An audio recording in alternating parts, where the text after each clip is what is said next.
Dieu qui dépend de l'homme mortel. Tu n'as pas besoin de nos dons, ni de nos offrandes.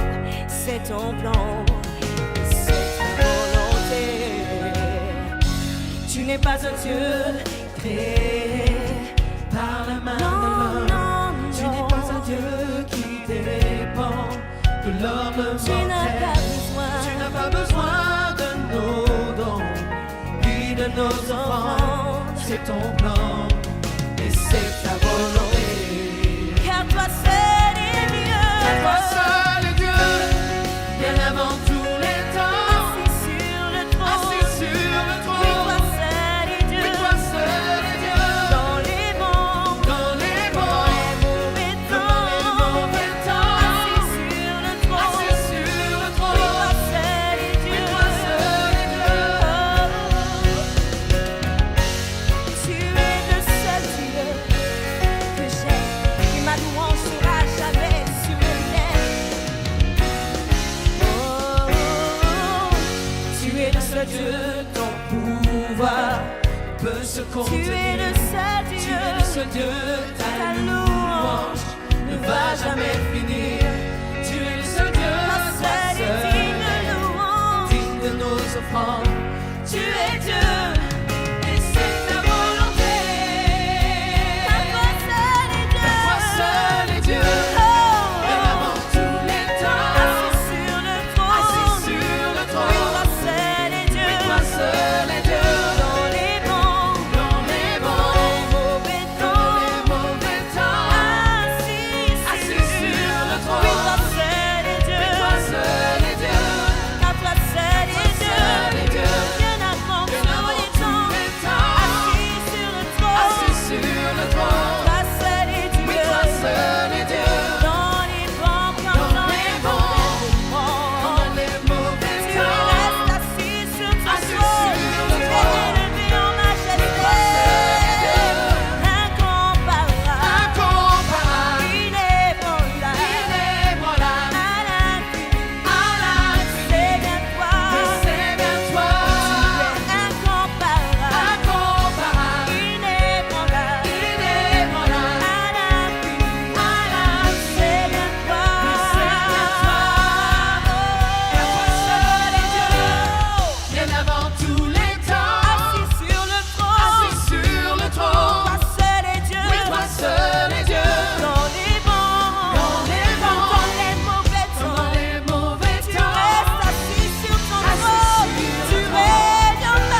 trône de gloire, assis sur le trône. Tu règnes, Seigneur, assis sur le trône élevé. Tu es assis sur le trône. Seigneur, tu es assis sur ton trône. Tu règnes sur tout l'univers. Assis sur le trône. Oui, toi seul est Dieu. Assis sur le trône. Oui, toi seul est Dieu. Tu es assis sur le trône. Tu es le seul Dieu. Tu es assis sur le trône de mon cœur. Tu règnes. Tu es assis sur le trône de mon cœur. Tu règnes dans ma vie. Tu implantes ta joie. Tu imposes ta paix. Même lorsque les tempêtes font rage, tu imposes ton calme. Tu es assis. Tu es assis. Tu es assis sur le trône de mon cœur. Tu règnes pour toujours. Tu es mon seul, le véritable que j'ai, le seul que je connais. Tu es assis. Ton seul est mon Dieu. Tu es assis sur le trône. Seul est mon Dieu. Car toi seul est Dieu. Bien avant tous les temps, assis sur le trône. Oui, toi seul est Dieu. Dans les bons comme dans les mauvais moments, tu es assis sur le trône. Oui, toi seul est Dieu. Oh, tu es le seul Dieu. Tu es le seul Dieu. Il n'y a pas d'autre comme toi. Non, je ne doute plus. Je t'ouvre mon cœur. Fais ton entrée dans ma vie. Je te laisse la place. Je reconnais que toi seul est mon seul Dieu. Tu es assis sur le trône. Tu règnes. Tu règnes. Tu règnes, Seigneur, tu règnes.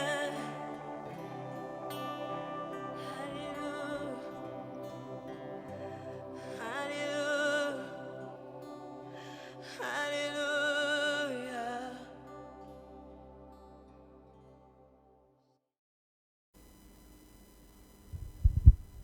Bonjour peuple de Dieu. Nous allons commencer ces moments par la prière.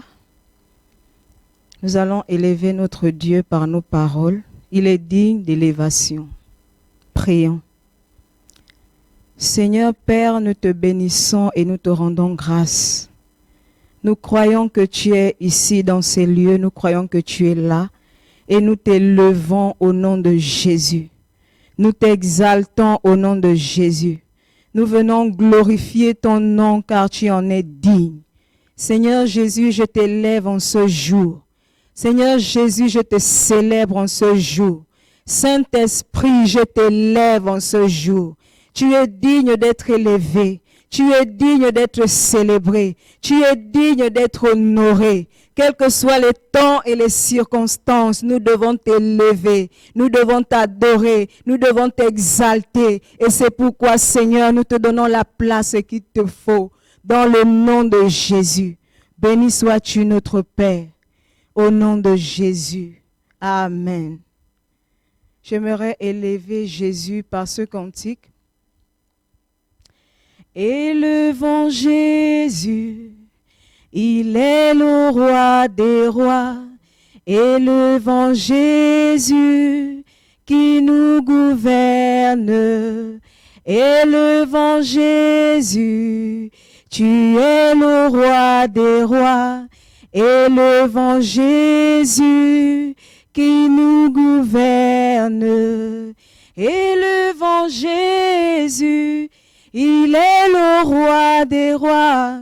Élevons Jésus qui nous gouverne. Élevons Jésus, il est le roi des rois. Élevons Jésus qui nous gouverne. Honorons Jésus, il est l'agneau de Dieu. Honorons Jésus qui nous gouverne. Honorons Jésus, il est le roi des rois. Honorons Jésus qui nous gouverne. J'élève Jésus, il est le roi des rois. J'élève Jésus qui nous gouverne. Seigneur Jésus, nous t'élevons parce que tu es Dieu. Tu n'as pas changé. Tu es le même hier, aujourd'hui, éternellement. Notre Dieu n'a pas changé. C'est lui qui gouverne nos vies. C'est lui qui gouverne ta vie. C'est lui qui gouverne notre nation. Nos destinées sont entre ses mains. La destinée du Gabon est entre les mains de Dieu, du Dieu Tout-Puissant. Jésus n'a pas changé. Il est grand et il demeure grand. Quels que soient les temps et les circonstances, quels que soient les événements, quelles que soient les situations, quelle que soit la pandémie, notre Dieu demeure le Dieu vivant, le Dieu assis sur le trône. Et nous l'élevons, nous l'exaltons, car il en est digne. Au nom de Jésus. Seigneur, merci pour la disposition de nos cœurs. Mon exhortation cet après-midi, c'est de pouvoir partager au sujet de la foi. Nous allons partager les paroles au sujet de la foi, parce que notre foi en a besoin. Notre foi a besoin d'entendre la parole de Dieu, la voix de Dieu, dans le nom de Jésus. J'aimerais qu'on lise le livre de Luc 22, Luc chapitre 22, à partir du verset 31. 31 au verset 32. Je lis la parole de Dieu. Le Seigneur dit, « Simon, Simon, Satan vous a réclamé pour vous cribler comme le froment. Mais j'ai prié pour toi afin que ta foi ne défaille point. Et toi, quand tu seras converti, affermis tes frères. » Je refais la lecture. Le Seigneur dit, « Simon, Simon, Satan vous a réclamé pour vous cribler comme le froment. Mais j'ai prié pour toi afin que ta foi ne défaille point. Et toi, quand tu seras converti, affermis tes frères. » Voici une histoire ou encore une situation. Il s'agit de Simon ici. Voici quelqu'un pour qui Dieu avait une grande destinée. Jésus avait un grand projet sur la vie de Simon-Pierre. Jésus avait des choses à accomplir au travers de Simon. Simon avait une grande destinée. Les Écritures nous disent que Satan a réclamé Simon.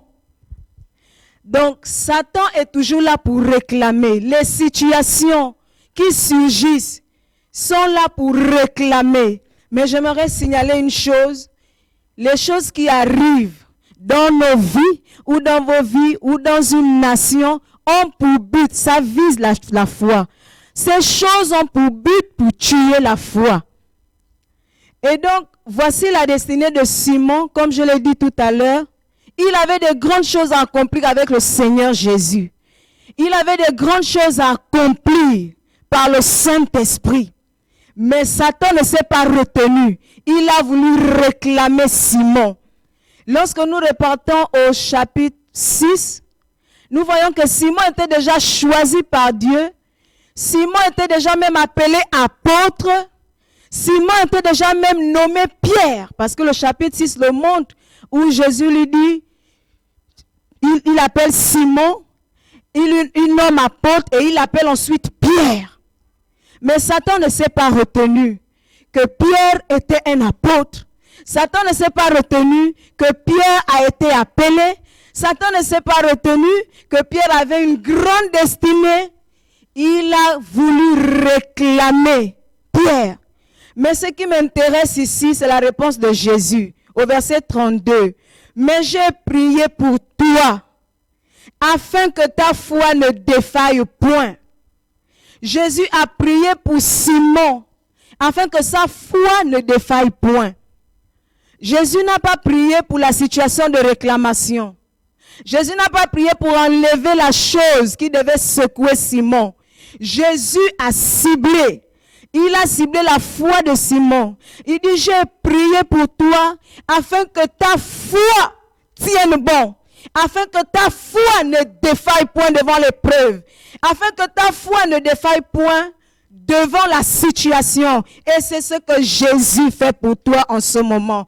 La Bible nous dit qu'il est assis en ce moment à la droite du Père. Et il intercède pour l'Église. Il intercède pour les saints. Il intercède afin que la foi des saints ne défaille point. J'aimerais te rappeler cet après-midi, mon frère, ma sœur, Jésus t'a choisi, Jésus t'a aimé, Jésus a une grande destinée pour toi. Tu as des choses à accomplir avec Jésus. Tu as encore des familles à sauver par le Saint-Esprit. Il y a des familles que tu dois soutenir. Il y a des familles qui sont sur ton chemin. Oui, que tu dois soutenir par l'aide du Saint-Esprit. Il y a des grandes choses, des âmes que tu dois racheter par le Saint-Esprit. Oui, tu es appelé à ça. Car la Bible dit que Dieu a préparé des œuvres d'avance pour que nous puissions les accomplir. Pour que tu puisses les accomplir, mon frère, ma soeur. Pour que nous puissions les accomplir par le Saint-Esprit. Mais tout ceci n'est possible que par la foi. La Bible dit que c'est par la foi que nous avons vaincu le monde. Les expériences de la vie, les situations de la vie, ce n'est que par la foi. Car mon juste vivra par la foi. Pour vivre, c'est par la foi. Dès que la foi est morte, une destinée peut être avortée. Dès que ta foi, la foi d'un chrétien est morte, cette personne est morte, quoique marchant. C'est la chose que l'ennemi cible. Je le rappelle, lorsque des situations surgissent, des vents de gauche à droite, les vents arrivent, circulent, de gauche à droite, tout ceci, c'est pour déstabiliser la foi du chrétien, la foi de l'Église, la foi du peuple de Dieu. Mais Jésus, lorsqu'il était sur la terre, s'il a pu prier pour Simon, pour que sa foi ne défaille point, sois-en sûr, Jésus le fait encore aujourd'hui pour son Église. Et surtout, en ce moment, le temps dans lequel nous traversons, le Seigneur voit toutes choses. Dieu est assis sur son trône. Il regarde sur la terre. Il voit tout. Il n'ignore rien. Mais le Seigneur intercède afin que la foi de l'Église ne défaille point, ne s'affaiblisse pas devant la situation. Quel que soit le vent que l'ennemi peut amener, en ce moment, c'est le coronavirus qui secoue. Lorsque je lis Parole vivante du même verset, je vais faire la lecture. Version Parole vivante. Jésus dit à Simon Pierre, Simon, Simon, écoute. Satan a demandé de pouvoir vous secouer. Satan a demandé de pouvoir vous secouer. Et les pandémies secouent. Et les situations viendront même encore parce que la Bible dit, dans les derniers jours, les temps seront mauvais. Mais tout ceci, c'est pour secouer l'Église, secouer les chrétiens, secouer les nations. Donc, Satan a demandé de pouvoir vous secouer tous, comme on secoue le grain dans un van pour le séparer de la paille. Mais moi, j'ai prié pour toi. J'ai demandé que tu ne perdes pas la foi. Et toi, quand tu reviendras à moi, rends tes frères plus forts. J'ai demandé que tu ne perdes pas la foi. Je le rappelle encore, c'est ce que Jésus fait à présent.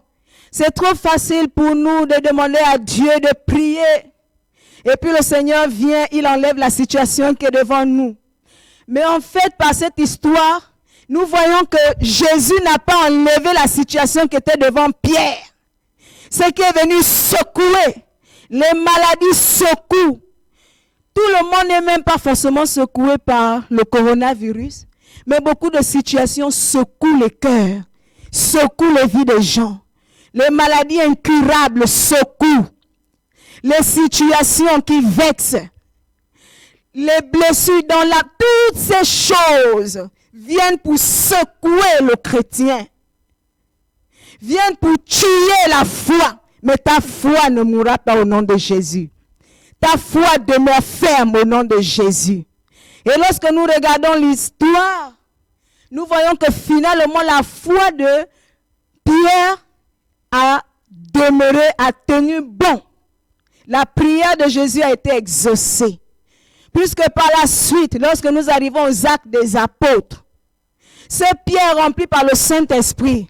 La Bible nous dit, première prédication de Pierre, conversion de 3000 âmes. Pas 300 âmes. Conversion de 3000 âmes. Deuxième prédication de Pierre, toujours dans Acte 4. Deuxième prédication de Pierre, conversion de 5000 âmes. Alors là, le diable a mis les mains à la tête.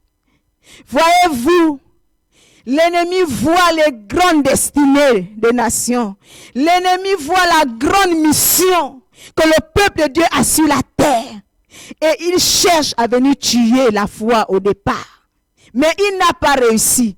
S'il n'a pas réussi avec Simon-Pierre, il ne réussira pas avec toi. Ta foi demeure ferme et demeurera ferme jusqu'au retour de notre Seigneur Jésus. Alléluia. Alléluia, parce qu'il veille afin que notre foi ne meure point. Lorsque nous regardons Luc 18, le verset 8, nous voyons que Jésus se pose la question. Il dit, lorsque je reviendrai, lorsque le Fils de l'homme reviendra, trouvera-t-il encore la foi? J'ai vu par là que la foi du chrétien, ta foi, ma foi, ça intéresse beaucoup le Seigneur. Je n'ai pas voulu dire ça préoccupe le Seigneur. Mais cette question, lorsqu'il s'interroge, lorsqu'il reviendra, est-ce qu'il va retrouver la foi? C'est que ça l'intéresse beaucoup. Notre foi intéresse beaucoup le Seigneur. C'est pourquoi il fait tout pour nourrir notre foi. Au travers des prédications, au travers de la parole de Dieu, au travers de la communion. Ne te dis pas, ce sont les mêmes choses, non.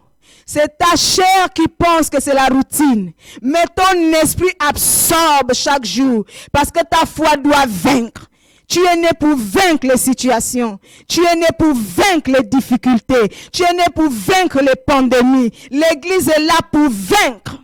Ce n'est pas le Seigneur qui vient enlever, mais c'est notre foi, la foi de l'église qui tient ferme afin de pouvoir vaincre l'ennemi, afin de pouvoir déplacer la situation du diable au nom de Jésus. Le Seigneur veille sur notre foi. Il la nourrit afin qu'elle soit forte devant les épreuves, qu'elle soit ferme et qu'elle tienne dans le nom de Jésus. Timothée, c'est dans le livre de Timothée, mais je crois que c'est Paul qui parle. Paul dit dans Timothée 4, au verset 1, la Bible nous montre que plusieurs abandonneront la foi. Au nom de Jésus, tu n'en fais pas partie. Dans les derniers temps, plusieurs abandonneront la foi à cause des situations, à cause des vents qui vont s'élever. Mais tu n'en fais pas partie au nom de Jésus. Tu ne fais pas partie de ceux pour qui la foi sera morte. Parce que tu dois vaincre ce monde par la foi. Au nom de Jésus. Et j'aimerais qu'on partage un deuxième verset, c'est dans Exode 13. Exode 13.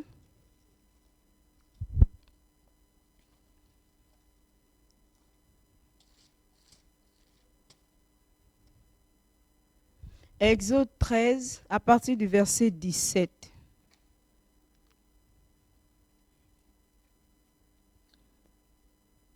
Je lis la parole de Dieu. Verset 17 au verset 18. Lorsque Pharaon laissa aller le peuple, Dieu ne le conduisit point par le chemin du pays des Philistins, quoique le plus proche, car Dieu dit, le peuple pourrait se repentir en voyant la guerre et retourner en Égypte. Mais Dieu fit faire au peuple un détour par le chemin du désert vers la mer Rouge. Les enfants d'Israël montèrent en armes hors du pays d'Égypte. Version parole vivante. Quand le roi d'Égypte laissa partir les Israélites, Dieu ne leur fait pas prendre le chemin du pays des Philistins. Pourtant, c'est le plus direct. En effet, ils pensent, en voyant les combats à mener, le peuple va peut-être regretter son départ et revenir en Égypte. Alléluia. Voici ce qui m'a interpellé ici. Dieu évite son peuple de prendre le chemin le plus facile par lequel il pouvait arriver à la terre promise, étant donné qu'il devait faire la guerre avec des Philistins. Dieu a évité ça. Dieu a estimé que c'était trop tôt pour son peuple.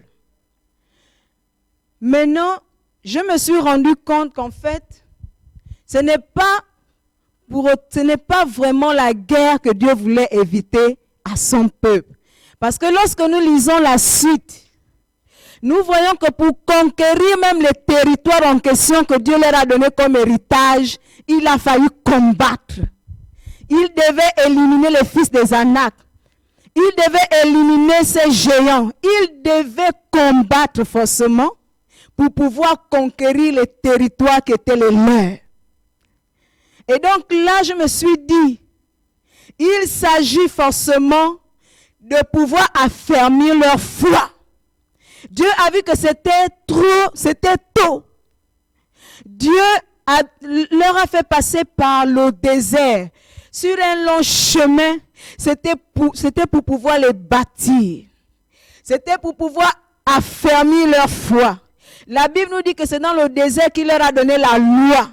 C'est dans le désert qu'il leur a donné sa parole. Et la parole a pour but de nous donner la foi. La parole a pour but de nous bâtir.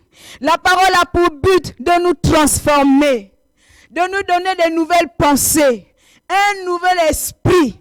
Un esprit nouveau. Des mentalités nouvelles. Des mentalités de foi. Et ce peuple à cet instant-là n'avait pas encore ces mentalités, n'était pas encore rempli de foi. Et Dieu a voulu d'abord les bâtir. Et nous avons Caleb et Josué à la fin qui ont réussi à conquérir ce territoire, qui ont été réellement transformés par la lumière de la parole de Dieu, par la voix de Dieu. Ce que Dieu disait, c'était sa parole, ça a transversé leur esprit, ça les a bâtis, ça a changé leur mentalité. Et ils ne pouvaient plus s'arrêter devant les géants. Pendant que les autres se voyaient comme des sauterelles devant les géants, ce n'était plus le cas pour Caleb et Josué. Et ils se voyaient vainqueurs. La foi était au bon fixe. Et donc nous voyons que notre foi intéresse beaucoup le Seigneur. La foi de l'Église intéresse beaucoup le Seigneur. C'est pourquoi Dieu prend la peine et il prendra toujours la peine de nous nourrir notre foi, de bâtir notre foi. Car c'est par cette foi que nous devons vaincre dans ce monde. C'est par cette foi que nous devons sauver des familles. C'est par la foi que nous devons annoncer l'évangile au plus grand nombre au nom de Jésus. Et je bénis le Seigneur qui a fait ceci à son peuple, qui a bâti son peuple. Et Caleb et Josué ont réussi et ils sont rentrés dans leur destinée. Je le rappelle encore, Dieu a une grande destinée pour toi. Qui que tu sois, jeune, vieux, vieillard, tu as de grandes choses à accomplir avec Dieu dans ce monde. David a dit comme ça, garde-moi jusqu'à ma blanche vieillesse, car j'ai annoncé dans ce monde la force, ta force, Seigneur, et annoncé à la génération future sa puissance. Donc, à la génération présente, nous devons annoncer la force du Seigneur, la gloire de Dieu, que Dieu n'abandonne personne, que Dieu est au-dessus de tout, que nous regardons tous à Dieu et nous avons annoncé sa puissance à la génération future. Quel que soit ton âge, quel que soit ce que tu as déjà accompli ou pas encore accompli, le Seigneur est vivant. Ce qu'il a décidé d'accomplir dans ta vie, il le fera au nom de Jésus. Ce qu'il a destiné sur le Gabon, il le fera au nom de Jésus. Lorsque l'ennemi veut déstabiliser une nation, ou lorsqu'il veut tuer la destinée d'une nation, il s'attaque aux hommes de foi de cette nation. Il s'attaque aux hommes de foi de ce pays. Comme il a fait pour Simon-Pierre. Il a bien ciblé. Il a réclamé Simon. Il a demandé à le secouer. Et même le fait de demander, je me suis posé la question. Parce que Jésus dit, Satan a demandé de pouvoir te secouer, Simon. Ah! Et effectivement, c'est vrai. L'ennemi ne peut rien faire s'il n'a pas la permission. Même quand il a le droit légal d'agir au travers du péché, parce que c'est le péché qui donne le droit à l'ennemi de venir agir. Et je me rappelle comme ça de l'histoire de Job dans la Bible. L'ennemi avait parfaitement le droit de venir cribler Job, de venir agir, d'intervenir sur la vie de Job. Parce que quelque part, il avait péché. Mais avant d'agir, nous remarquons qu'il s'est présenté d'abord devant Dieu, comme pour demander la permission à Dieu s'il pouvait agir. Et je comprends que, en fait, c'est pas que c'est Dieu qui fait le mal, mais il y a des choses que Dieu permet. La Bible nous montre que Dieu a le dernier mot. Quel que soit ce que Satan veut faire, Dieu a le dernier mot. Il y a certaines choses que Dieu permet. Il est le Tout-Puissant. Comme par exemple en ce moment, c'est la pandémie, c'est le confinement, les gens sont dans les maisons. Satan n'est pas plus fort que Dieu pour faire toute une pause mondiale. Des portes ont été ouvertes, certes. Dieu a permis. Je dis que Dieu est grand, pourquoi? Parce qu'il est celui qui sait transformer, même lorsque le mal surgit, il sait transformer toutes choses en bien. La Bible dit que toute chose concourt au bien de ceux qui aiment Dieu. Quelle que soit la terreur, Dieu a un bon produit fini à sortir de cette chose. Et lorsque nous nous rappelons un peu du proverbe de Samson, qui a dit dans le livre des Juges, de celui qui mange est sorti ce qui se mange. Du fort est sorti le doux. Donc, du grand lion qui devait dévorer Samson, et Samson rempli de l'esprit de Dieu.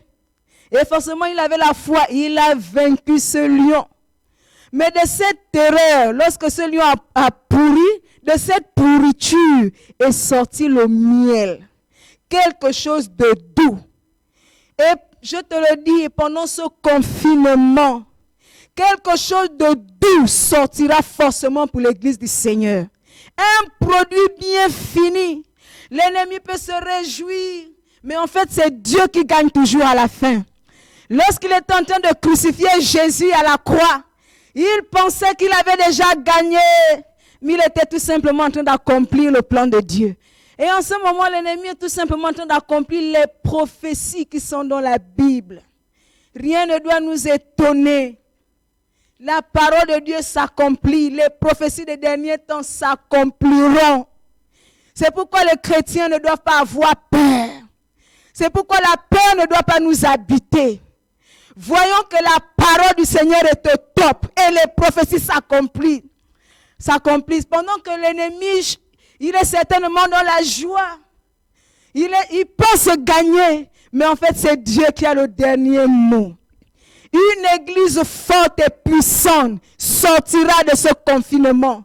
Un produit bien fini, des cœurs bien transformés, les âmes bien transformées, modelées par le travail que le Saint-Esprit est en train de faire en ce moment. Il profite de ce qui se passe. Le diable ne travaille pas seul. Le Saint-Esprit aussi œuvre en ce moment, afin que lorsque l'église sortira, c'est une église puissante qui va prêcher l'évangile encore une fois plus. Et nous l'avons entendu dans les vidéos où en ce moment les gens sont en train de s'acheter des Bibles. Des païens sont en train de courir vers la Bible. Donc quand le diable pense détruire, il ne sait pas qu'il est en train d'accomplir le plan de Dieu. Il ne sait pas qu'il est en train de participer à un produit bien fini de l'église du Seigneur. Le Seigneur est là avec toi. L'église c'est toi, l'église c'est moi. L'église ce n'est pas les 4 murs. L'église c'est toi, l'église c'est moi. Une église sans tache ni ride. C'est celle-là qui va sortir pour conquérir le monde, pour conquérir les familles, pour sauver la multitude, comme Pierre l'a fait dans le nom de Jésus. Jésus lui a dit, lorsque tu seras converti, affermis tes frères. Et j'aimerais te rappeler, mon frère, ma soeur, tu as des vies à affermir, poussées par le Saint-Esprit. Il y a des familles que tu n'as pas encore touchées, que Dieu a prédestinées sur ton chemin. Tu le feras. Que ta foi tienne bon au nom de Jésus. Parce que Jésus intercède en ce moment pour l'Église. Jésus intercède pour toi et moi, afin que notre foi tienne bon devant la situation et puisse vaincre. Au nom de Jésus, et j'ai mis comme ça l'expression de M. Bibalou qui a appelé coronavirus qu'on a vaincu. Cette chose est déjà vaincue au nom de Jésus. Et j'aimerais conclure par ce verset, 1 Corinthiens 16, verset 13. 1 Corinthiens 16, verset 13.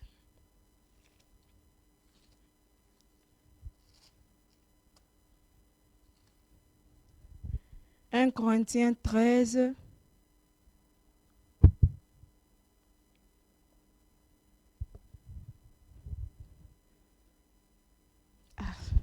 Ce n'est pas ce verset.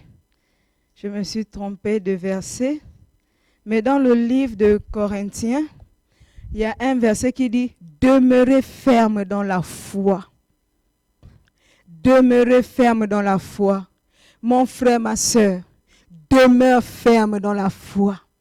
Et pour que la foi demeure ferme, il faut la nourrir.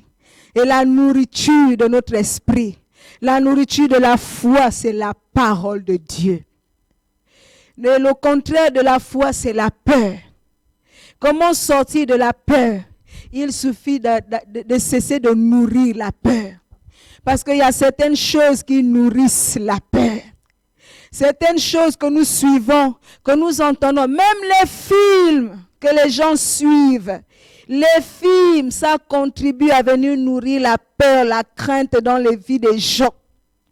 L'ennemi ne peut pas programmer un film, soi-disant pour venir t'apporter la foi. Ah, ça c'est faux. Parfois nous justifions. Oui, il y a des bonnes paroles, il y a des instructions qui sont sorties de ce film. Mais je ne vois pas Satan en train d'utiliser ses agents, acteurs, qui sont bien sûr même dans des pactes, pour te produire toi la foi. C'est faux. C'est forcément pour l'opposition de la foi, pour vaincre ta foi, pour nourrir la peur, puisque la peur, c'est l'opposé de la foi. Et donc, j'aimerais conseiller quelqu'un. Arrête même de te nourrir des séries. Arrête de te nourrir des films. Arrête de te nourrir des vidéos bizarres. Ça passe par tes yeux, ça rentre aussi dans les oreilles et puis ça passe à soi. Ça a un rôle. Nourrir la peur. Nourrir quelque chose qui sera en contradiction avec la foi que tu dois mettre en action. Et donc, il suffit de ne plus se nourrir de ces choses. Lorsqu'une chose n'est plus nourrie, elle sèche, elle meurt. Et la foi qui est nourrie prend de la place, prend de l'ampleur et fasse ce pourquoi elle a été destinée, ce pourquoi elle t'a été donnée. Alléluia. Que Dieu vous bénisse, que Dieu bénisse le Gabon. Dans le nom de Jésus, nous terminons par cette prière. Cette prière qui nous a été donnée dans le livre de Nombres 6, 24, verset 26. Gabon, que l'Éternel te bénisse et qu'il te garde. Dieu veille en ce moment pour toi, Gabon. Les yeux de l'Éternel sont sur toi, Gabon. Tu n'as rien à craindre. Et l'église du Gabon n'a rien à craindre.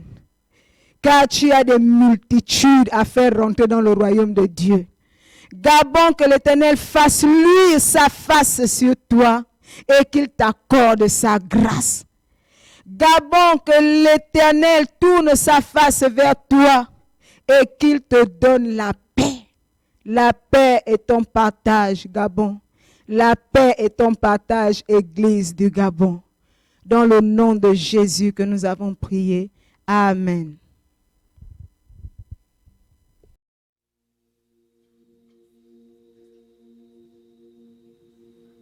You unravel me with a melody.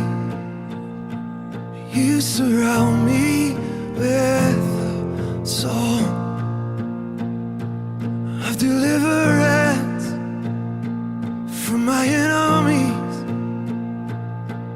till all my fears are gone. I'm no longer a slave to fear. I am a child of God. I'm no longer a slave to fear.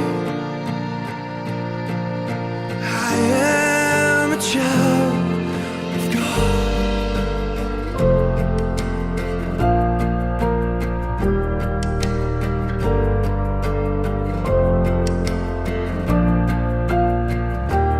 From my mother's womb, you have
know